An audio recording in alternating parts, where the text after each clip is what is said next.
नमो बुद्धाय friends, कंचन की सृष्टि में आपका स्वागत है। तो फ्रेंड्स, मैं आपको नासिक की पांडुलेनी केव में अंदर से विज़िट कराती हूँ।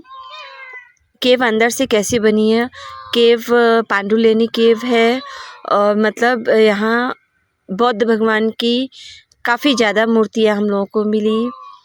मुझे लगता है कि ये बौद्ध भगवान के समय पर बनाया गया होगा, जो कि पत्थरों को काट करके बनाया गया है।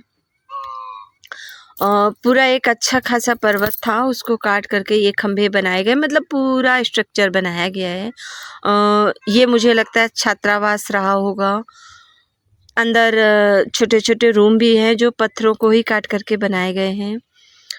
छत भी बनाई गई है तो पत्थरों को ही काट, पूरे पहाड़ को काट करके बनाया गया है। इसके अंदर छोटे छोटे सेपरेट हर बच्चे का रूम भी था और एक बेड भी था। और पूरी केव में मुझे भंडार कक्ष भी मिला। खेलने कूदने के लिए इंडोर गेम्स भी मिले, जो कि पत्थरों पे ही उकेरे गए थे। और अब हम आपको अंदर ले चलते हैं। अंदर काफ़ी अंधेरा है। अगर कुछ उजाला आपको दिख रहा है तो ये जैसे ये अलमारी टाइप की आपको दिख रही है, ये अलमारी नहीं है, ये बेड है। ये उजाला जो है ये सिर्फ हम लोगों के टॉर्च की रोशनी का है।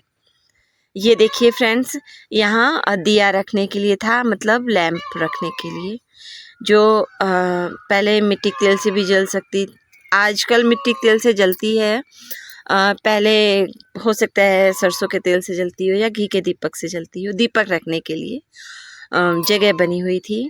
यहाँ पर बच्चों के लेटने के लिए बना हुआ था। और फ्रेंड्स, ये आप दीवारें देख रहे हैं, इससे साफ पता चलता है कि छेनी हथौड़ी से इसको तराशा गया है।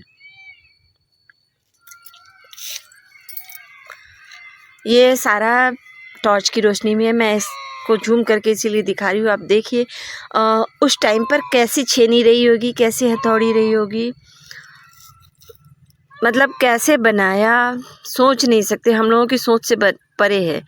आजकल तो लोग मशीनें ढूंढते हैं, पहले तो हाथ से बनी है। कितने दिनों में बनी होगी ये केव कि मैं इतने दिन से विजिट करा रही हूँ आपको, अभी कंप्लीट नहीं हो पा रही है। हम भी वहाँ पर घूमे हैं तो हमें लगता है हम लोगों ने 3-4 घंटे तो लगाए होंगे। जितना अंदर जा रहे थे फिर कुछ नया निकल रहा था, जितना अंदर जा रहे थे कुछ नया ही निकल रहा था। फिर ये रूम देख करके हम लोग बाहर आ गए, क्योंकि टाइम भी हो रहा था। फिर ये लग रहा था थकान भी हो चुकी थी, क्योंकि सुबह हम लोग त्र्यंबकेश्वर होकर के आए थे, अंजनेरी हनुमान मंदिर होकर के आए थे, उसके बाद यहाँ आए थे, तो काफ़ी टाइम हो चुका था, धूप भी काफ़ी हो रही थी। और ये पूरा पहाड़ था जिसको कि काट करके बनाया गया है। ये मेरी बेटी पहाड़ उठाने की कोशिश कर रही है या समझा रही है पहाड़ को, हम ऐसे करके आपको ले चलेंगे। ये इसने पहाड़ को डेमो दिया और उसके बाद में थोड़ी सी नाकाम कोशिश भी करी है, आप लोग देख सकते हैं। पहले डेमो दे दिया है कि ऐसे उठाएंगे, और उसके बाद अब आप लोग देखिए ये थोड़ा सा हिलाने की कोशिश कर रही है, मगर अफसोस इसे हिला नहीं, तो हम लोग अपने घर ला नहीं पाए। तो फ्रेंड्स, उसके बाद हम लोग आगे चले, जो कि डबल स्टोरी था। इसके अंदर भी कुछ था तो हम लोग जा नहीं पाए थे, ऊपर ही देखने में टाइम चला गया था काफ़ी। यहाँ पर सीढ़ियाँ भी बनी हुई हैं, काफ़ी अच्छा बना हुआ है, जिसकी आपको मेरे मुंह से तो लग रहा होगा कि तारीफ़ है, लेकिन सच में बताऊँ तो मैं ये तारीफ़ नहीं है, मतलब जो एक्चुअल में तारीफ़ होनी चाहिए वो हम कर ही नहीं पा रहे हैं। सामने की खूबसूरती कोई और ही है। ये डबल स्टोरी था, ये सेकंड फ्लोर था जहाँ पर हम लोग चढ़े थे। साइड से सीढ़ियाँ दी हुई थी, एक एक पैर रख करके भी आने को था, और आगे बड़ी सीढ़ियाँ भी थी। ऊपर भी वैसे ही बने हुए थे जैसे नीचे बने हुए थे रूम। ऊपर हो सकता है गुरुओं के रूम हो, कि ऊपर से बच्चों को सब देख सके कैसे बनाया, क्या सोच करके बनाया। हमारी सोच से तो परे था। हाँ, जहाँ पर इनका पूजा स्थल था वहाँ पर लिखा हुआ था, या भंडार कक्ष था वहाँ पर लिखा हुआ था कि आप लोग जूते पहन करके ना आए। बाहर मूर्तियाँ बनी थी जो अलग अलग कैटेगरी को, कि यहाँ पर क्या है, यहाँ पर क्या है, वो शायद हमारी समझ से उनको रिप्रेजेंट करती हैं। तो ये यहाँ का मंदिर होगा उस समय का। देख रहे हैं जो ये पीछे स्तूप बना हुआ है, सेम पूरा स्तूप ऐसे ही एक और मेरे पिछले व्लॉग में देखिएगा आप लोग। एक कुर्सी कह लीजिए या सिंहासन कह लीजिए, सिंहासन की बैक साइड में भी पूरा उसकी प्रतिकृति बनी हुई थी। यहाँ काफ़ी ज़्यादा अंधेरा है, सिर्फ टॉर्च की रोशनी ही है जो आप लोगों को दिख रही है। हम कई लोग थे तो सबने जला रखी थी। हाँ, यहाँ पूजा समझ में पूरा आ रहा था कि ये पूजा के लिए ही बनाया गया है।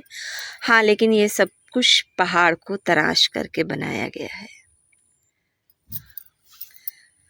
जिन्होंने भी बनाया बहुत मेहनत की, थोड़ा सा ध्यान लगाने की हम लोगों ने भी कोशिश करी।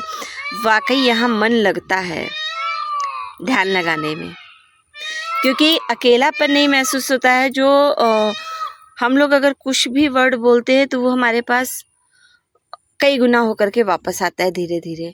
तो ऐसा लगता है बस जाप करते रहो। ये इसकी छत है, जो कि ये सफ़ेद सफ़ेद आपको दिख रहा है, ये चूना लगाया गया है। क्यों लगाया गया है ये तो नहीं पता, लेकिन ये गोल गोल पूरी छत है। बहुत ऊंची है, कुछ नहीं तो 20-25 फीट ऊंची तो होगी ही। ये पूरा आप देख रहे हैं कैसे पिलर पर बनाया हुआ, क्योंकि पत्थर था। तब के समय पर भी पता था कि पिलर पे एक दूसरे का वेट ले लेगी छत। टेक्नोलॉजी वही है, हम तो सिर्फ नकल कर रहे हैं। फिर हम लोग बाहर आ गए। ये सीढ़ियाँ पहले भी बनी थी। सीढ़ियों के साइड में आप देख सकते हैं रेलिंग भी बनी हुई है, जो कि आजकल, पहले ईंटों की चलती थी। मुझे लगता है अभी 10-20 साल पहले ईंटों की चलती थी, फिर अब लोहे की चलने लगी। मगर ये तो पत्थर की ही बनी है, पत्थर को ही तराश करके बनी है। पांडुलेनी केव, मुझे लगता है अगर आप अर्ली मॉर्निंग भी पहुँचेंगे तो भी शाम तक आप अगर डीपली ज्ञान लेने के लिए जाएंगे तो 1 दिन का समय कम लगेगा आपको। बहुत बड़ी है, बहुत समझने वाली है। जितना आप समझते जाएंगे उतना ही मतलब उसके अंदर और एक प्रश्न खड़ा हो जाएगा कि अभी इसका क्या। अगर एक उत्तर मिलेगा, ढूंढने की कोशिश करें, क्योंकि बताने वाला तो वहाँ कोई है नहीं। अगर एक उत्तर ढूंढने की कोशिश करेंगे तो उसके अंदर का एक प्रश्न अपने आप खड़ा हो जाता है। समझ से परे है, लेकिन हाँ, ये गुरु की कह लीजिए, मतलब जितना धन्यवाद दें उतना कम है। जितनी उनकी हम रिस्पेक्ट कर सके, मुझे लगता है बहुत कम है रिस्पेक्ट वर्ड उनके लिए, जो उन्होंने किया, जो वो बना करके गए और आज भी सही सलामत है। ये इसके अंदर ले चलते हैं। यहाँ पर हमको कुछ और भी मिला, हम आपको दिखाते हैं। मेरी समझ से हम इसको सिर्फ बौद्धकालीन नहीं कह सकते हैं।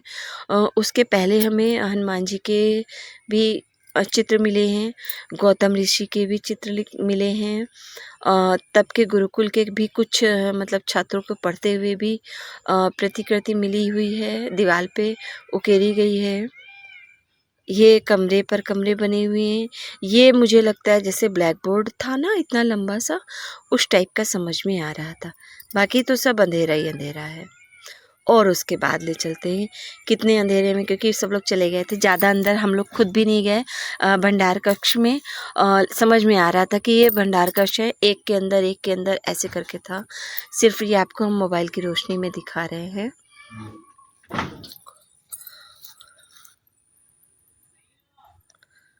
यहाँ पर एक शिवलिंग बनी हुई है। हाँ, छोड़ दो। यहाँ पर एक शिवलिंग बनी हुई है जिसको कि मुझे लगता है ऊपर का हटा दिया गया है या हट गया है।